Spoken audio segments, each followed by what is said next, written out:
Muito bem-vinda você que acessa agora o nosso canal Fragmentos de Teologia em 5 minutos.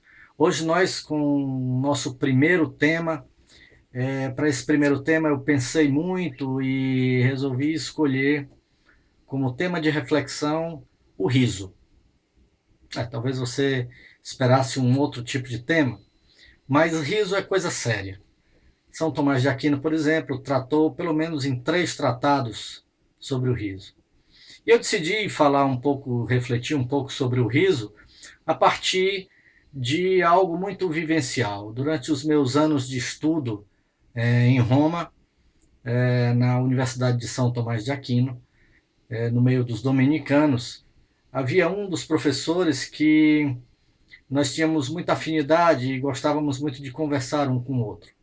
E certa vez me disse algo que ficou muito impresso no meu coração. Ele disse: Renato, desconfie de uma pessoa em 2 oportunidades, pelo menos. Primeiro, se essa pessoa não gosta de rir. Depois, se cruzando o olhar com uma criança ou com um bebê, pelo menos ela não dê aquele risinho de canto de boca. Isso ficou muito impresso porque justamente São Tomás de Aquino defendia que o riso é algo propriamente humano e não se pode viver uma vida verdadeiramente humana sem ele.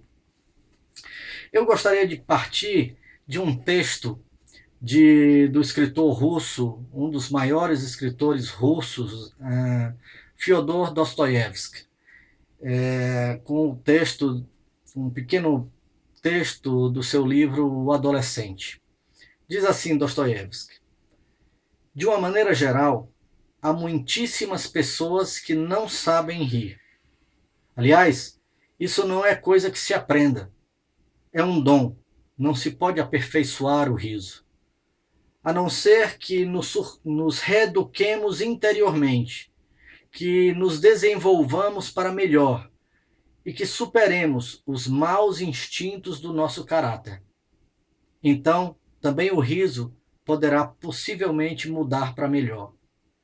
A pessoa manifesta no riso aquilo que é. É possível conhecermos num instante todos os seus segredos.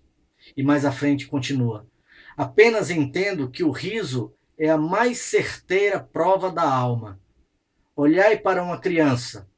Só as crianças sabem rir com perfeição. Por isso são fascinantes. É abominável a criança que chora, mas a que ri alegremente é um raio do paraíso. É o futuro do homem quando ele finalmente se tornar tão puro e ingênuo como uma criança. Esse texto de Dostoiévski tem uma aproximação muito grande com o Evangelho, eu vejo. Se nós pegarmos o texto de Lucas, por exemplo, em 2 momentos, Lucas desenvolve essa temática. No capítulo 18, logo no início, se diz: nessa ocasião, os discípulos aproximaram-se de Jesus e lhe perguntaram: quem é o maior no reino dos céus? Ele chamou perto de si uma criança, colocou-a no meio deles e disse: em verdade vos digo, que se não vos converterdes e não vos tornardes como as crianças, de modo algum entrareis no reino dos céus. Aquele, portanto, que se tornar pequenino como esta criança, esse é o maior no reino dos céus. E um pouco mais à frente, no capítulo 19, Mateus desenvolve o seguinte diálogo. Naquele momento foram-lhe trazidas crianças para que lhes impusesse as mãos e fizesse uma oração. Os discípulos, porém, as repreendiam.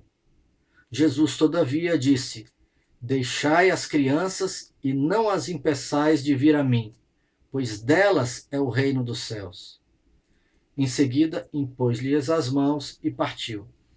Então, me parece que as crianças, como essas que verdadeiramente possuem o reino dos céus, são completamente abalizadas a nos ensinar a rir. Talvez seja por isso que o Santo Padre, há pouco tempo atrás, no ano passado, tenha colocado entre os 10 passos para descobrir o segredo da felicidade, um que diz brincar com as crianças. E eu completaria, ousaria, aprender a rir com as crianças. O Santo Padre dizia: pais, brinquem com seus filhos. Eu sou pai de 2 crianças, então eu sei como às vezes é difícil encontrarmos tempo, mas é possível. E nós temos um caminho belíssimo e professores maravilhosos. Aprendamos então a rir com as crianças. Até breve.